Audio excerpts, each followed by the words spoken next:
오늘은 느헤미야서 2장 말씀을 가지고 하나님의 선한 손이라고 하는 제목으로 묵상 나눔하도록 하겠습니다. 먼저 1절로 8절 말씀인데 5절을 봅니다. 종이 왕의 목전에서 은혜를 얻었사오면 나를 보내어 그 성을 건축하게 하옵소서 그랬습니다.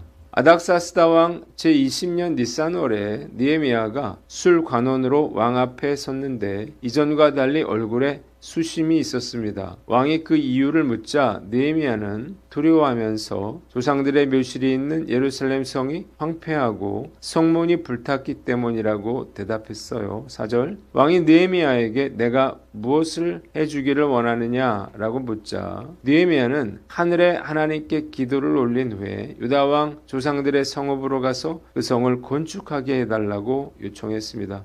그러자 왕과 왕후가 이를 좋게 여겼고 느헤미야는 돌아올 기한을 정하고 강서쪽 총독들에게 통과를 허락하는 조서와 삼림감독 아삽에게 성전 영문 그리고 성곽 그리고 자신이 거할 집을 지을 제목을 내어주는 조서 2가지를 요청합니다. 하나님의 선한 손이 그를 도우심으로 왕이 모두 이를 허락하게 됩니다. 본문이 우리에게 주는 교훈이 있는데 아픔을 비전으로 삼아라는 거예요. 느헤미야가 하나니로부터 예루살렘의 소식을 들은 때가 아닥사스다 왕 20년 기슬르월이었는데요. 기슬르월은 11월이니까 니산월은 3월이거든요. 그러니까 약 4개월 정도가 지난 시점이었습니다. 넉 달 동안 나라를 위해서 애통하며 기도해온 느헤미야의 얼굴이 무척 상해 있었습니다. 당시 왕 앞에서 얼굴에 수심이 있는 것은 왕의 심기를 거스르는 위험천만한 일이었어요. 그러나 느헤미야는 기다렸다는 듯이 자신을 고국으로 보내어 무너진 성을 건축하고 돌아오게 해달라고 간청했고 왕이 이를 좋게 여기자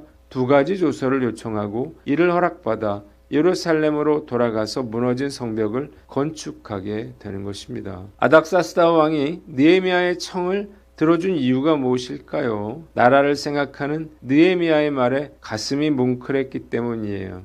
비록 느헤미야가 노예 출신이지만 자기 민족과 나라를 사랑하는 그 마음이 느껴지고 내 나라에는 저런 신하가 없는데 저 망한 나라에는 저런 백성이 있구나 라고 하는 생각에 느헤미야의 소원대로 2가지 조서를 써주면서 느헤미야로 하여금 무너진 성벽을 건축하도록 허락해 준 것입니다. 당시 예루살렘은 무너진 성벽이 복구되지 못함으로 인해서 이방인들의 약탈이 자행되었고 백성들은 큰 고통을 받고 있었어요. 성벽 재건은 불가능한 것처럼 보였습니다. 모두가 그렇게 생각하고 한숨만 쉴 때 느헤미야가 사람들을 이끌고 예루살렘으로 돌아가 짧은 시간 내에 무너진 성벽을 세우는 엄청난 업적을 이루었습니다. 세상을 바꾸고 나라의 운명을 바꾼 거예요. 느헤미야의 비전은 결국 이루어졌습니다. 비전이라고 하는 것은 문제를 보는 거예요. 문제를 보면서 함께 아파하고 문제를 해결하려는 꿈을 꾸는 것입니다. 모세는 애굽에서 종살이하던 동족들의 처참한 삶을 보았습니다. 그의 아픔은 그의 비전이 되었고 그는 그의 모든 삶을 이스라엘 백성들을 해방시키는 데 바쳤습니다. 아브라함 링컨은 노예로 씨름하던 흑인들의 아픔을 자신의 것으로 인식했고 노예를 해방시키는 것을 그의 비전으로 삼았어요. 결국 그는 모든 역경을 뚫고 노예 제도를 철폐했습니다. 문제를 보고 아파하며 비전으로 삼는 사람들을 하나님이 사용하십니다. 크리스천이라면 교회와 나라와 민족의 아픔을 비전으로 삼고 살아야 하는 거예요. 대한민국의 역사를 보면 나라와 민족의 앞날이 어려울 때는 언제나 그리스도인들이 앞장을 섰습니다. 독립선언문을 작성한 33인 중에서 대부분이 기독교인들이었는데 기독교인들은 그 시대의 문제를 책임질 의무가 있는 것입니다. 이 시대 한국교회의 문제가 무엇인가요? 첫째로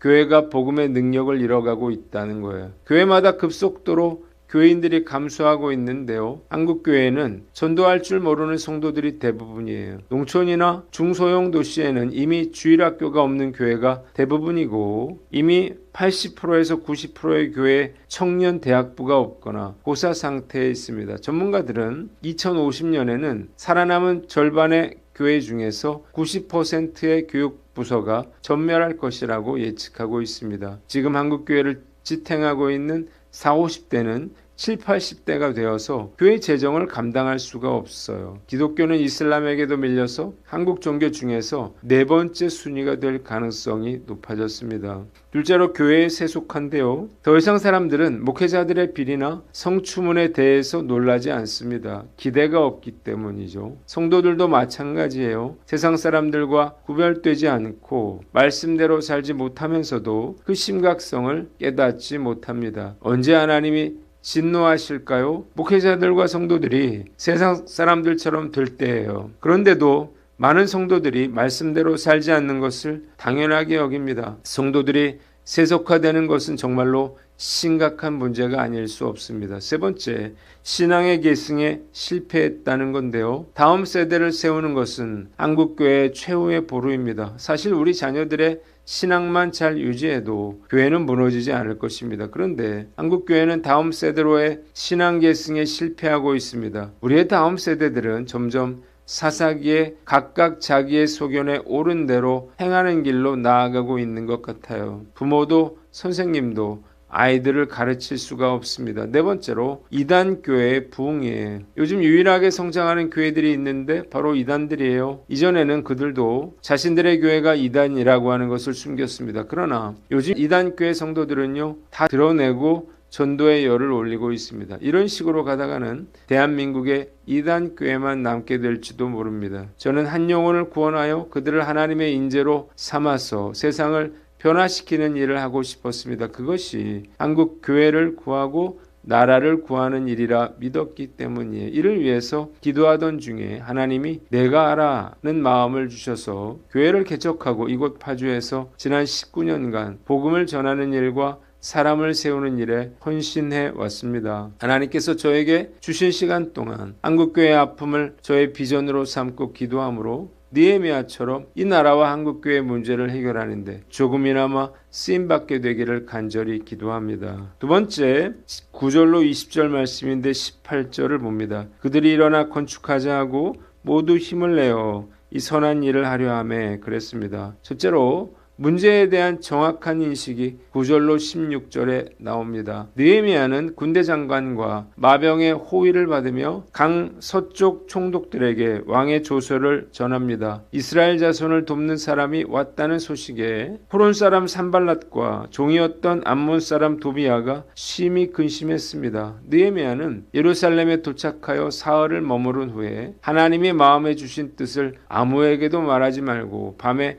몇몇 사람과 함께 일어나 황폐한 성벽과 불탄 성문을 혼자 자세히 살펴보았는데 방백들은 그가 무엇을 했는지 알지 못했습니다. 두 번째, 17절로 20절에 재건 동료와 대적의 조롱에 대해서 나옵니다. 느헤미야는 지도자들에게 예루살렘의 공경과 수치를 이야기하면서 이제 예루살렘 성을 건축하여 다시 수치를 당하지 말자 하고 독려했습니다. 또한 하나님의 선한 손이 도우신 일과 왕이 허락한 일을 백성들에게 전하자 백성들은 기꺼이 건축을 시작합니다. 그러나 산발랏, 도비야, 아라비아 사람 겟셈이 이 소식을 듣고 이들을 업신여기고 비웃으면서 너희가 왕을 배반하려 하느냐고 조롱합니다. 느헤미야는 대적들에게 하늘의 하나님이 우리를 형통하게 하시리니 종들인 우리가 일어나 건축하려 한다고 당당히 선언하면서 너희에게는 예루살렘에서 아무 기업도 권리도 기억되는 바도 없다고 못 박았습니다. 본문이 우리에게 주는 교훈이 있는데 철저히 준비하고 비전을 공유하라는 거예요. 느헤미야는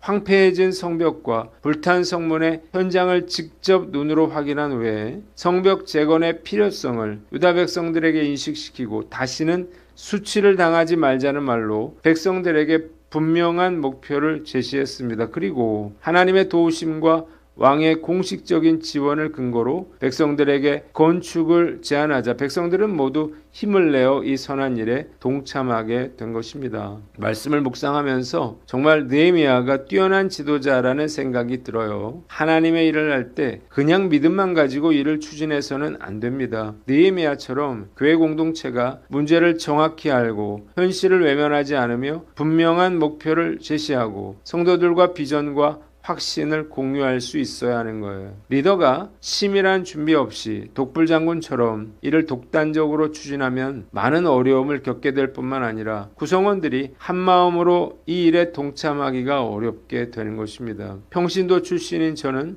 이 사실을 너무나 잘 알고 있습니다. 준비 없이 막무가내인 목회자들 밑에서 많은 어려움을 겪어봤기 때문이에요. 그래서 저는 사역을 해나갈 때 최대한 미리 치밀하게 준비하고 특히 이 일을 해야 하는 당위성과 비전을 공유하는 일에 많은 노력을 기울입니다. 그래야만 성도들이 즐겁고 행복하게 사역할 수가 있기 때문이에요. 지난주 건축을 위해서 직원회의를 했는데 성전 건축에 대해서 성도들에게 상세하게 설명했습니다. 한 성도가 전도사님과 목사님의 거처는 어떻게 하실 거예요? 물었는데 여러 상황에 대해서 미리 준비하고 고민하지 않았더라면 당황스러웠겠다는 생각이 들었습니다. 결국 모두가 즐거워하면서 힘을 합쳐서 만장일치로 성전 건축을 추진하기로 했는데 철저하게 잘 알아보고 준비해서 성전 건축을 잘 감당해 나갈 것을 다짐해 봅니다. 마지막으로 반대와 핍박을 이겨내라는 거예요. 느헤미야가 무너진 성벽을 재건한다는 소식을 들은 대적들은 그들을 업신여기고 비웃으면서 너희가 왕을 배반하려 하느냐며 협박했습니다. 그러나 느헤미야는